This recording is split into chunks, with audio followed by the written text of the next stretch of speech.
누가복음 6장 성경 본문을 통해 구원의 나무는 믿음의 뿌리로 인해 반드시 사랑의 열매를 맺는다라는 제목으로 하나님의 말씀을 증거하겠습니다. 정인이 사건으로 한국이 떠들썩합니다.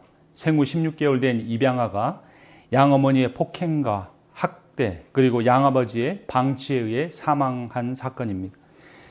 그런데 사건의 본질은 입양이 아니고 아동 폭행입니다. 폭행자에 대한 법적 심판이 확실하게 이루어져야 합니다. 하나님은 사랑의 하나님이면서 동시에 정의로우신 분이시기 때문입니다. 사람은 자신의 죄값에 대한 징벌을 받아야 합니다.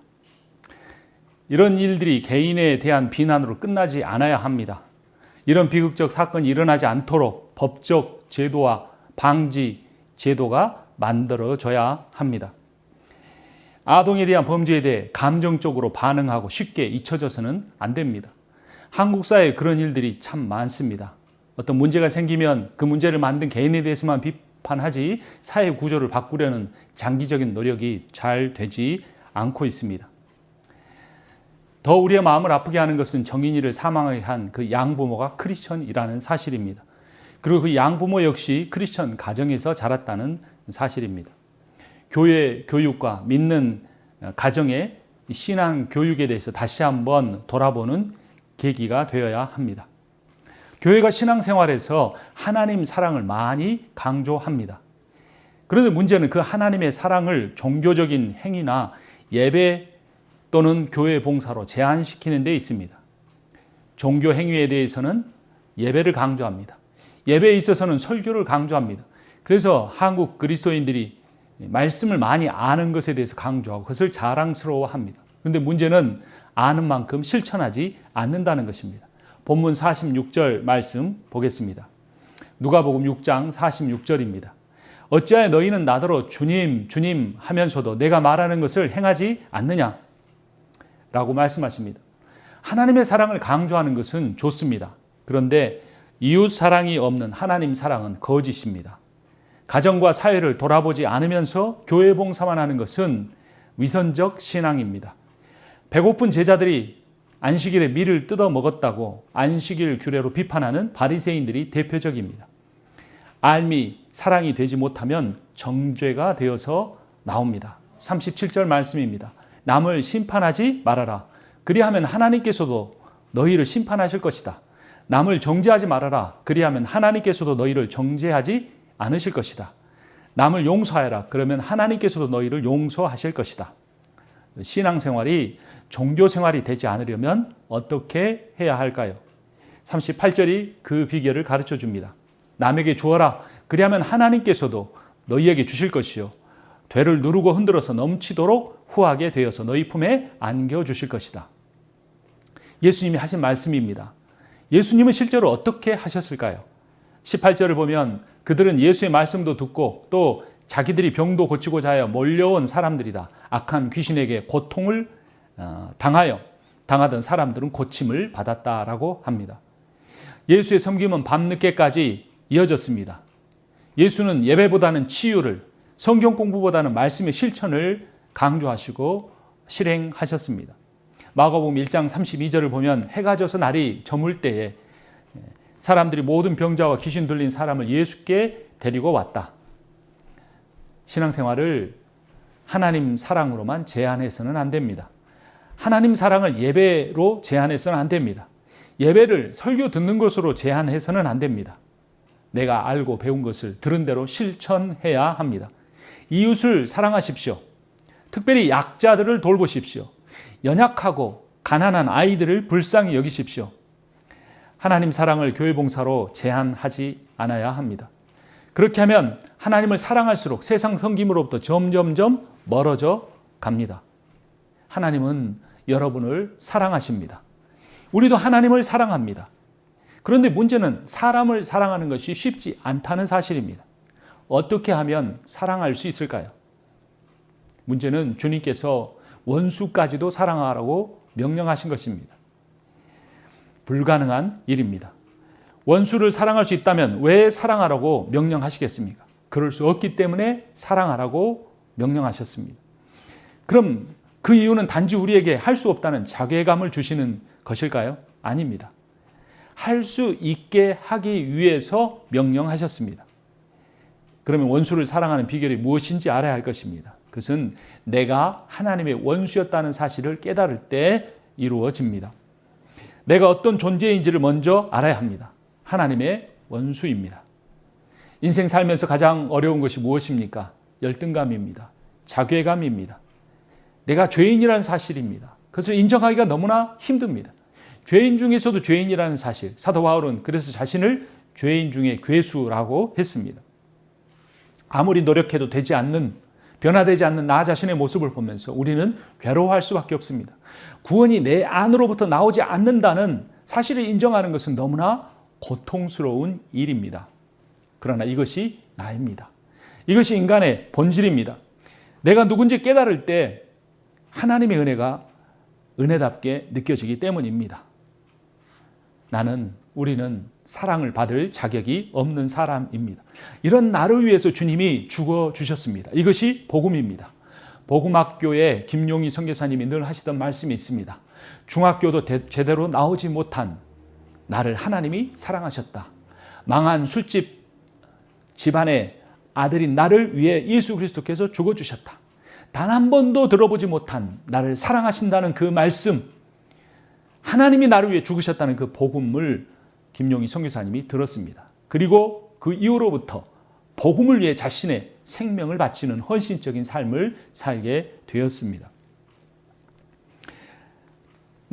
우리도 이러한 동일한 복음을 들었습니까? 그렇다면 그 복음에 합당한 열매를 맺고 있습니까? 나무를 심는 사람이 있다고 생각해 보십시오. 그 나무를 심는 사람이 과실 나무에 기대하는 바는 무엇이겠습니까? 과일 열매가 맺히는 것입니다. 만약 그 수고해서 심고 가꾼 나무가 열매를 맺지 못한다면 어떻게 하겠습니까? 주인은 아마도 그 나무를 뿌리채 뽑아 버릴 것입니다. 오늘 보면 누가복음 6장 16절에서 20절까지 이렇게 말합니다. 너희는 그 열매를 보고 그들을 알아야 한다. 가시나무에서 엉겅퀴 어떻게 포도를 따며 엉겅퀴에서 어떻게 무화과를 딸 수 있겠느냐. 이와 같이 좋은 나무는 좋은 열매를 맺고 나쁜 나무는 나쁜 열매를 맺는다. 좋은 나무가 나쁜 열매를 맺을 수 없고 나쁜 나무가 좋은 열매를 맺을 수 없다. 좋은 열매를 맺지 않는 나무는 찍어서 불 속에 던진다. 그러므로 너희는 그 열매를 보고 그 사람들을 알아야 한다.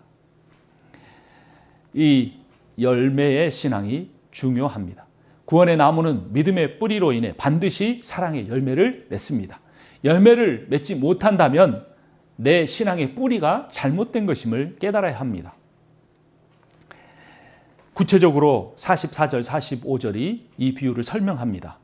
나무는 각각 그 열매를 보면 안다. 가시나무에서 무화과를 거두어 들이지 못하고 가시덤불에서 포도를 따지 못한다. 선한 사람은 그 마음속에 갈무리한 선 더미에서 선한 것을 내고 악한 사람은 그 마음속에 갈무리해 놓은 악더미에서 악한 것을 낸다. 마음에 가득 찬 것을 입으로 말하는 법이다. 내 마음은 그렇지 않은데 실천을 못해서 그런다. 이런 말은 사실이 아닙니다. 사람들은 사랑을 오해합니다. 사랑의 본질은 감정적인 면이 아닙니다. 사랑은 실천입니다. 신앙도 마찬가지입니다. 믿음은 있는데 행함이 부족한 것이 아닙니다. 행함만큼이 내 믿음의 분량입니다. 이 사실을 인정해야 합니다. 믿음으로 구원을 받느냐 행함으로 구원받느냐라는 질문은 어리석은 질문입니다. 믿음과 행함은 동전의 양면처럼 단 하나이기 때문입니다. 사도 바울이 믿음으로 구원을 받고 행위로 구원을 받지 않는다고 했습니다. 유대교가 강조하는 율법의 일부 조항을 지키는 행위로서 구원을 얻을 수 없다는 의미입니다. 맞습니다. 율법은 죄를 깨닫게 하는 역할을 합니다. 율법은 죄에 대한 심판의 근거를 마련합니다. 율법의 행위로는 구원을 얻지 못합니다. 그런데 중요한 것은 이 율법의 행위와 믿음의 행함이 다르다는 것입니다. 물론 헬라어로는 로마서의 행위와 야고보서의 행함이 에르곤으로 똑같습니다. 영어 성경도 대부분 work라고 번역했습니다. 그러나 한글 성경은 이 두 문맥에 따라 다르게 번역했는데 로마서의 아르곤은 행위로, 야고보서의 아르곤은 행함으로 다르게 번역했습니다. 로마서의 행위는 유대교의 율법 조항을 지키는 것을 의미합니다. 음식법, 절기법, 할례법이 대표적입니다. 예를 들면 나는 술, 담배를 하지 않으니 그리스도인이다. 나는 주의를 잘 지키니 그리스도인이다. 나는 세례를 받았으니 그리스도인이다. 라고 하는 그런 종교적 행위로 구원을 받을 수 있는 것이 아니라는 것입니다. 하지만 야고보서의 행함은 예수 그리스도를 주로 영접한 사람의 삶에 주의 영이 역사하심으로써 예수를 닮아가는 삶을, 그 삶의 행동을 의미합니다. 예수가 신앙의 뿌리가 되어 신앙나무에 사랑의 열매가 맺히는 것을 의미합니다. 오늘 설교의 주제입니다. 주의 영이 인도하심으로 맺는 열매이므로 성령의 열매라고도 합니다. 갈라디아서 5장 22절 이하가 이렇게 설명합니다. 그러나 성령의 열매는 사랑과 기쁨과 희생과 인내와 친절과 선함과 신실과 온유와 절제입니다. 이런 것들을 막을 법이 없습니다. 그리스도 예수께 속한 사람은 정욕과 욕망과 함께 자기의 육체를 십자가에 못 박았습니다. 우리가 성령으로 삶을 얻었으니 우리는 성령의 인도해 주심을 따라 살아갑시다 라고 합니다. 성령의 열매가 9가지인데 제일 먼저 사랑이 등장합니다. 그리고 그 열매가 9가지인데 복수가 아닌 단수로 표현합니다. 사랑이라는 한 덩어리라는 겁니다. 사랑의 다양한 측면을 말해줍니다. 사과에 빛깔도 있고 향기도 있고 맛도 있듯이 이 사랑이라는 열매를 다양하게 표현해 주는 것입니다. 사랑 때문에 기쁩니다. 평안합니다. 오래 참습니다. 사랑 때문에 친절합니다. 선하게 행동합니다. 신실하게 행동합니다. 사랑 때문에 온유하고 절제합니다. 라는 것이 성령의 9가지 열매의 의미입니다. 이 사랑의 열매, 성령의 열매, 구체적으로 무엇을 의미할까요? 바로 하나님을 의미합니다. 하나님은 사랑이십니다. 사랑이란 결국 하나님으로부터만 나올 수가 있습니다. 사람의 힘으로는 사랑할 수 없습니다. 이것이 진리입니다. 먼저 하나님의 사랑을 누리십시오. 느끼십시오. 오늘도 하나님은 이 사랑을 우리에게 깨닫게 하기를 원하십니다.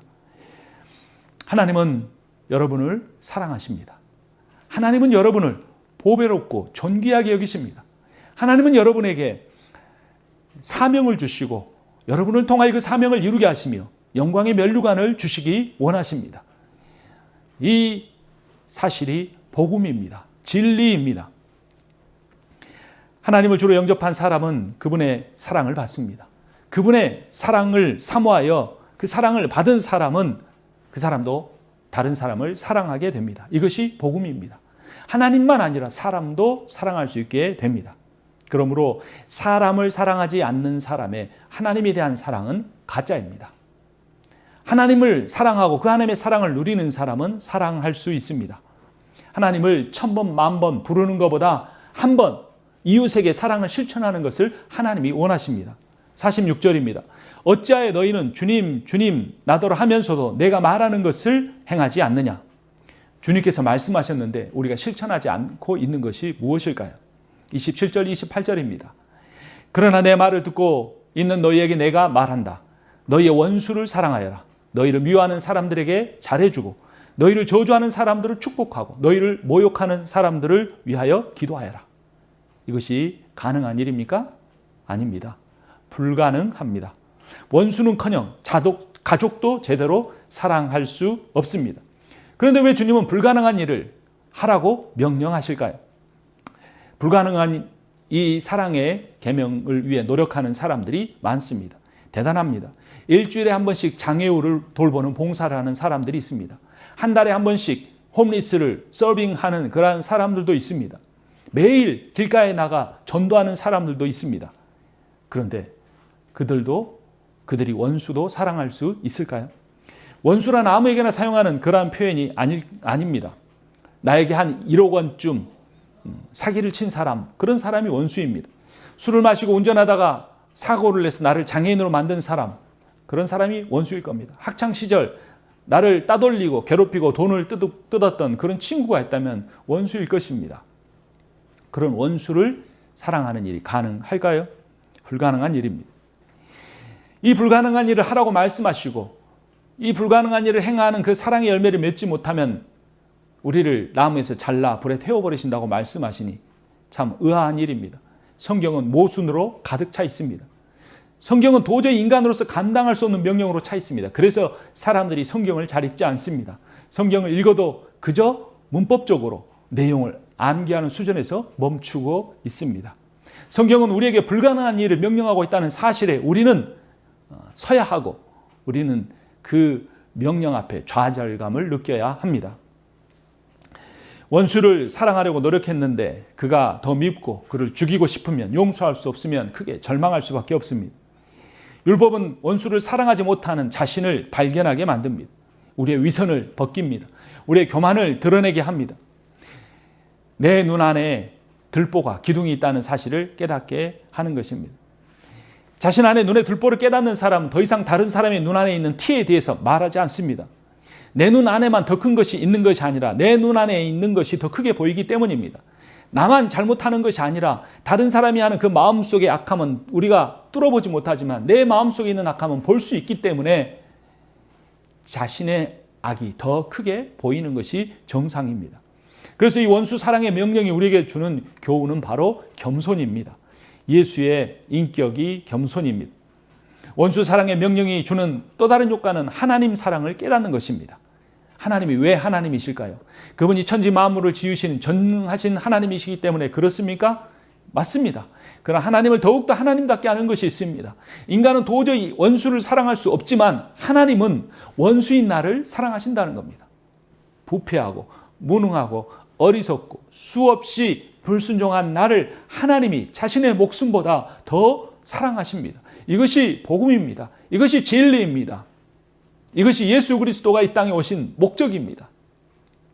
우리는 절대로 하나님처럼 사랑할 수 없습니다. 이 사실을 깨닫는 것이 매우 중요합니다. 우리는 절대로 하나님처럼 용서할 수 없습니다. 우리는 절대로 하나님처럼 원수를 사랑할 수 없습니다. 그런데 하나님은 원수인 나를, 원수인 여러분을 사랑하십니다. 원수인 나를 위해, 원수인 여러분을 위해 십자가에서 죽으셨습니다. 단지 이유는 하나, 사랑하시기 때문입니다. 완전한 사랑입니다. 변함이 없는 사랑입니다. 그 사랑이 우리를 살렸습니다. 이 사실을 잘 보여주는 복음성가 가사가 있습니다. 우리가 설교 전에 부른 찬송가입니다. 1000번을 불러봐도 내 눈에 눈물이 멈추지 않는 것은 십자가의 그 사랑, 나를 살리려 지시는 십자가, 모든 물과 피 나의 더러운 죄 씻으셨네. 나를 향한 그 사랑 생명을 내어주사 영원한 생명을 내게 주심을 감사해. 1000번을 불러도 내 눈에는 눈물이 멈추지 않는 것은 십자가의 그 사랑, 나를 살리려 하늘 보자 버리신 나를 사랑하신 분, 그분이 예수요. 감당할 수 없는 사랑입니다. 나는 하나님의 원수였습니다. 원수인 나를 위해 하나님의 아들이 죽으셨습니다. 그냥 이유는 단 하나, 사랑하시기 때문입니다. 오늘날 교회가 이 복음을 잃어버렸습니다. 수많은 종교적인 의무와 봉사와 교육이 사랑을 뒤덮어버렸습니다. 사랑이 사라진 교회는 부패할 수밖에 없습니다. 그 부패를 화려한 건물과 대단한 프로그램으로 가릴 수가 없습니다. 은혜로운 설교와 수십일 작정 기도로도 이 사랑을 대체할 수 없습니다. 주님의 사랑은 아무런 조건이 없기에 은혜입니다. 죄인 중에 죄인인 나 같은 죄인을 위해 죽으신 은혜입니다. 에베소서 2장 8절이 선포합니다. 여러분은 믿음을 통하여 은혜로 구원을 얻었습니다. 이것이 여러분에게서 난 것이 아니요 하나님의 선물입니다. 그 은혜의 구원이 우리를 더 감격하게 만듭니다. 어메이징 그레이스의 가사 우리가 잘 알고 있습니다. 나 같은 죄인 살리신 주 은혜 놀라와 잃었던 생명 찾았고 광명을 얻었네. 큰 죄악에서 건지신 주 은혜 고마워. 나 처음 믿은 그 시간 귀하고 귀하다. 이제껏 내가 산 것도 주님의 은혜라. 또 나를 장차 본향에 인도해 주시리. 거기서 우리 영원히 주님의 은혜로 해처럼 밝게 살면서 주 찬양하리라. 아멘. 로마서 5장 8절입니다. 그러나 우리가 아직 죄인 되었을 때에 그리스도께서 우리를 위하여 죽으셨습니다. 이리하여 하나님께서는 우리들에게 대한 자기의 사랑을 실증하셨습니다. 우리가 하나님을 위해 한 것이 아무것도 없습니다. 하나님이 자신의 원수인 우리를 위해 죽으셨습니다. 먼저 사랑하셨습니다. 요한일서 4장 10절입니다. 사랑은 이 사실에 있으니 곧 우리가 하나님을 사랑하는 것이 아니라 하나님이 우리를 사랑하셔서 자기 아들을 보내어 우리의 죄를 위하여 화목제물이 되게 하신 것입니다. 하나님의 사랑을 깨닫고 누리는 이 순간만 우리는 사랑할 수 있습니다. 이어지는 요한 1서 4장 9절이 도전합니다. 사랑하는 여러분, 하나님께서 어떻게 이렇게까지 우리를 사랑하셨으니 우리도 서로 사랑해야 합니다. 이 사랑을 실천해야 합니다. 오늘 본문 우리 같이 읽도록 하겠습니다. 47절과 48절입니다. 내게 와서 내 말을 듣고 그대로 행하는 사람이 어떤 사람과 같은지를 너에게 보여주겠다. 그는 땅을 깊이 파고 반석 위에다 기초를 놓고 집을 짓는 사람과 같다. 홍수가 나서 물살이 그 집에 들이쳐도 그 집은 흔들리지 않는다. 잘 지은 집이기 때문입니다. 반석 위에 집을 지었습니다. 반석은 말씀을 의미합니다. 말씀을 아는 사람이라는 의미가 아닙니다. 반석 위에 집을 짓는 것은 말씀이신 그리스도와 연합함입니다. 하나님의 사랑과 그리스도의 은혜를 누리면서 살아가는 것입니다. 이것이 반석 위에 집을 짓는 것입니다. 반석 위에 집을 짓는 사람만이, 그리스도와 사랑의 연합을 누리는 사람만이 그 순간만큼 사랑할 수 있습니다. 하나님은 여러분을 포기하지 않으십니다. 끝까지 붙잡으실 것입니다. 좌절하지 마십시오. 실망하지 마십시오. 낙심하지 마십시오. 두려워하지 마십시오. 하나님이 살아계십니다. 하나님이 여러분을 사랑하십니다. 하나님의 그 사랑의 능력이 여러분들을 이끌고 나아가 하나님께서 여러분의 인생에 이루기를 원하시는 그 사명을 반드시 이루십니다. 주님과 함께하는 그 순간만큼은 우리는 사랑할 수 있습니다. 사랑의 열매를 맺을 수 있습니다. 이 사랑이 오해하면 우리가 착각할 수 있습니다. 본장에서 보면 사랑하라, 선대하라, 즉 선에게 대하라, 축복하라, 기도하라, 자비를 베풀어라 말합니다. 다 추상적이고 관념적인 단어들입니다. 근데 이 구절 사이에 반복되는 내용이 있습니다. 그 내용이 30절, 35절, 38절입니다. 너에게 달라는 사람에게 주고 네 것을 가져가는 사람에게 도로 찾으려고 하지 말라. 35절, 그러나 너희는 너희 원수를 사랑하고 좋게 대하여주고 또 아무것도 바라지 말고 꾸어 주어라. 그리하면 너희가 큰 상을 받을 것이요. 38절, 남에게 주어라. 그리하면 하나님께서도 너희에게 주실 것이니 되를 누르고 흔들어서 넘치도록 구하게 되어서 너희 품에 안겨 주실 것이다 라고 말합니다. 사랑하면 물질을 베풀어 줄 수 있습니다. 물질을 베풀어 주지 않는 사람은 사랑하지 않는 사람입니다. 말로만 따뜻하게 입어라, 배부르게 먹어라 라고 하는 것은 사랑이 아니라는 것입니다. 주님께서 우리의 삶에 동행하시면서 우리를 사랑하신다고 할 때는 말씀으로만 하시는 것이 아닙니다. 주님이 우리에게 매일 일용할 양식을 주십니다. 주님께서 우리에게 매일 건강을 허락하여 주십니다. 그것이 사랑입니다. 우리는 그러한 사랑을 행하고 있습니까? 우리가 땀 흘려 수고하여 번 그 물질을 내 이웃에게, 특별히 가난한 사람들에게, 특별히 어려운 사람에게 돕고 있습니까? 교회가 그 일을 감당한다고 나에게 책임이 없는 것이 아닙니다. 교회에 대한 헌금은 헌금대로 하지만 내 삶에서 주변에 그런 어려운 사람들을 도울 수가 있어야 합니다. 그것이 하나님의 은혜를 갚는 사랑의 열매를 맺는 비결입니다. 오늘 설교를 입양 가정의 비극적인 이야기로 시작했습니다. 오늘 설교를 입양 가정의 아름다운 이야기로 마무리하려고 합니다. 사람들이 정인이를 죽음에 몰고 가게 한 양모를 비판합니다. 비판이 꼬리에 꼬리를 묻니다. 그래서 그들이 입양한 목적은 주택을 싸게 구입하기 위해서였다. 세금 감면을 받기 위해서였다. 사람들에게 칭찬을 받기 위해서였다라고 말합니다. 물론 죄를 범한 사람을 비판하는 것은 당연합니다. 그러나 그 비판이 수많은 어려움을 견뎌내면서 입양 아들을 키우는 입양 가정들에게 상처가 될 수 있다는 사실을 우리는 기억해야 합니다. 이런 비판이 다른 입양 가정의 아픔이 될 수 있다는 것입니다. 그 아이들을 입양한 목적이 오해될 수 있는 것입니다. 저와 아내처럼 자신의 몸으로 낳은 아이를 키우는 일반 가정의 사람들은 자신의 마음으로 낳아 입양한 아이들을 키우는 사람들을 존경해야 합니다. 내가 낳은 아이도 키우는 일이 매우 힘든데 자신이 낳지 않은 아이들을 데려다가 키우는 것은 정말 귀한 일입니다. 션과 혜영이라는 부부가 있습니다. 연예인 가정입니다. 그는 4명의 아이들을 낳아 기르면서 세계에 있는 전 세계의 수많은 아이들을 입양해서 키우고 있습니다. 100여 개 이상에 있는 나라들을 돕고 있습니다. 신문기사의 내용입니다. 션과 혜영의 아이들은 전 세계적으로 840명 정도 됩니다. 필리핀, 하이티, 인도, 방글라데시아, 인도네시아, 온두라스, 가나, 루안다, 에티오피아 등 세계 곳곳에 아이들을 후원하고 있죠. 이 때문에 션 정혜영 입양 루머가 생겨났습니다라고 합니다. 입양은 하지 않았지만 수많은 아이들을 돕고 있기 때문에 입양한 것으로 오해가 된 것입니다. 그런데 실제로 입양해서 키운 연예인 가정도 있습니다. 첫째 아들을 낳아 키우다가 나중에 2딸을 입양해서 키운 시네라의 가정입니다. 그 시네라가 이러한 인터뷰를 했습니다.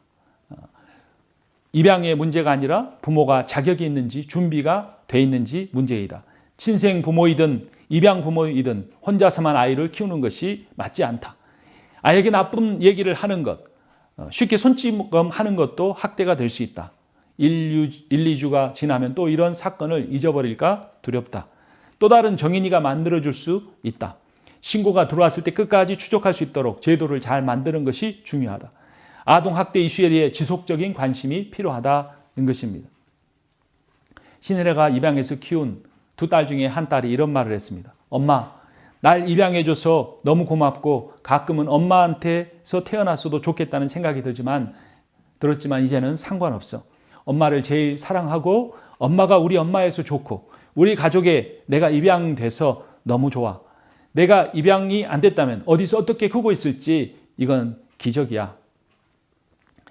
입양 가정도 일반 가정처럼 아이 키우면서 힘들기도 할 것입니다. 속상하기도 할 것입니다. 또한 자녀가 효도해서 행복해하기도 할 것입니다. 여러분 힘을 내십시오. 여러분들은 위대한 사랑의 열매를 맺고 있습니다. 정인이를 죽음으로 몰고 간 양부모 가족도 기독교 집안입니다. 800여 명의 세계 각국의 가난한 아이들을 거의 입양하다시피 해서 물질적으로 후원하고 있는 가정도 기독교 가정입니다.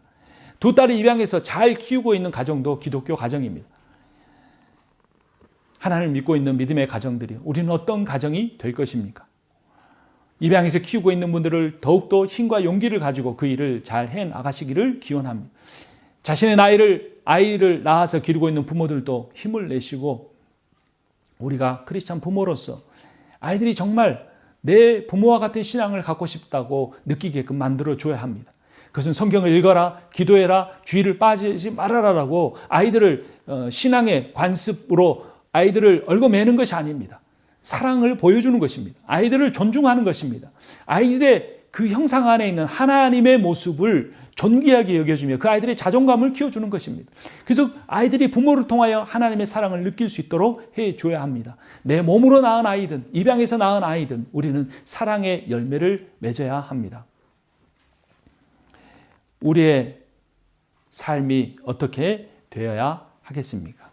32절, 34절을 33절을 결론적으로 읽고 마치려고 합니다. 너희가 너희를 사랑하는 사람들만 사랑하면 그것이 너에게 무슨 장한 일이 되겠느냐? 죄인들도 자기네를 사랑하는 사람들을 사랑한다. 너희를 좋게 대해주는 사람들에게만 너희가 좋게 대하면 그것이 너에게 무슨 장한 일이 되겠느냐? 너 죄인들도 그만한 일을 한다. 주변을 돌아보기 원합니다. 나에게 잘해주는 사람, 가까운 사람, 보답해줘야 할 사람, 그런 사람들만 아니라 나와 아무런 관련이 없는 사람들 중에 힘든 삶을 겨우겨우 이어가고 있는 수많은 사람들이 있습니다. 그들을 돌아봐야 합니다. 섬길 사람을 찾아야 합니다. 이번 정인이 사건 이전부터 저에게는 아이들을 돕고 싶은 그러한 마음이 있었습니다. 그런데 이번 사건을 지켜보면서 그 마음이 더욱더 강하게 되었습니다. 힘들고 어려운 사람들이 모두 다 안타까워 보이지만 특히 제대로 보살핌을 받지 못하는 어린 아이들을 보면 너무나 마음이 아픕니다. 아마도 제가 어렸을 때 힘들게 자랐기 때문에 더욱 그럴 수 있는 것 같습니다. 우리 교회 이름이 섬김의 교회입니다. 우리도 어렵지만 더 힘든 나라에 살아가는 사람들을 돌아보기 원합니다. 또 우리가 물질을 마련해서 그들을 직접 돕기를 원합니다. 돈만 보내는 것이 아니라 때로는 직접 만나서 그들의 발을 씻겨주고 그들의 머리를 쓰다듬어주며 그들에게 하나님의 사랑을 몸소 실천하기를 원합니다. 주님의 명령이니 해야 하는 것이 아닙니다. 주님이 나 같은 죄인을 살리신 은혜가 있기 때문에 이 은혜를 감당할 수 없어서 우리는 그 은혜를 사람들에 대한 사랑으로 표현하는 것입니다. 하나님은 우리가 주님을 주님 1000번, 10,000번 부르는 것보다 10시간, 20시간 기도하는 것보다 성경을 10독, 20독 하는 것보다 한 번 더 어려운 사람들을, 핍박받는 사람들을, 가난한 사람들을, 소외된 사람들을, 억눌린 사람들을, 소외된 사람들을 돌아보기를 원하십니다. 가장 힘들고 어려운 사람, 가장 가난하고 소외된 사람을 돕는 것이 곧 주님께 한 일이기 때문입니다. 그러기 위해서 우리가 먼저 해야 할 일이 있습니다. 하나님의 은혜와 사랑을 누리는 것입니다. 내가 먼저 하나님의 사랑을 받고 있어야 합니다. 내가 아무리 실패했어도, 내가 수없이 넘어졌어도, 하나님께 반역하기까지 했었어도, 하나님 수없이 실망시켰어도, 내가 어릴 때부터 아무리 많은 상처를 받고 자랐어도 하나님은 나를 사랑하십니다. 하나님은 여러분을 사랑하십니다. 하나님은 여러분들을 통하여서 그분의 사랑을 세상 사람들에게 전하기 원하십니다. 주변에 있는 사람부터 먼저 사랑하기를 원합니다. 가족들에게 잘하기를 원합니다. 내일이나 다음 주로 미루지 않고 당장 오늘 여기서부터 주변의 사람들에게 사랑을 전하기 원합니다. 그리고 더 나아가 나와 가깝지 않은 잘 모르는 사람들에게 그 사랑을 실천하는 우리가 되기를 바랍니다. 구원의 나무는 믿음의 뿌리로 인해 반드시 사랑의 열매를 맺습니다. 주님과의 깊은 연합 관계를 가짐으로써 반석 위에 집을 지음으로써 주님의 사랑과 은혜를 날마다 누림으로써 그 사랑을 주변 사람부터 멀리 있는 사람들에게까지 흘러가게 하는 복음의 증인 되시기를 주님의 이름으로 축원합니다. 기도하겠습니다. 사랑과 은혜가 충만하신 하나님 아버지, 오늘도 주님 앞에 나와 예배하게 하시니 감사합니다. 오 주님, 오늘 복음을 다시 들었습니다. 주님은 우리를 사랑하십니다. 세상에서 성공이나 번 돈의 액수로, 세상에서 지위나 명예로 우리의 자존감을 찾지 않게 하시고 우리를 변함없이 조건 없이 신실하게 사랑하시는 예수 그리스도의 십자가의 복음의 사랑에서 우리의 자존감을 찾게 하여 주시옵소서. 그러나 이 사랑의 복음을 알지 못하는 사람들이 있습니다. 아버지 하나님, 우리가 물질을 드리고 우리가 손과 발로 저들을 섬겨 저들이 예수 그리스도의 그 사랑을 깨닫게 하여 주시옵소서. 누리게 하여 주시옵소서. 이 세상에 하나님 아버지 고통받고 있는 어린아이들을 불쌍히 여겨주시고 하나님 아버지 저들을 예수 그리스도의 복음으로 구원하여 주시고 많은 가정이 폭력과 학대 속에서 자유함을 얻게 하여 주시옵소서. 코로나 바이러스 감염병으로 인하여 고통받고 있는 하나님의 많은 백성들을 불쌍히 여겨주시사 하나님 아버지, 내가 소외되어 있는 것 같지만 기도의 제단을 쌓으라는 하나님의 음성으로 듣고 기도하게 하여 주시옵소서. 예수 그리스도의 이름으로 기도합니다. 아멘.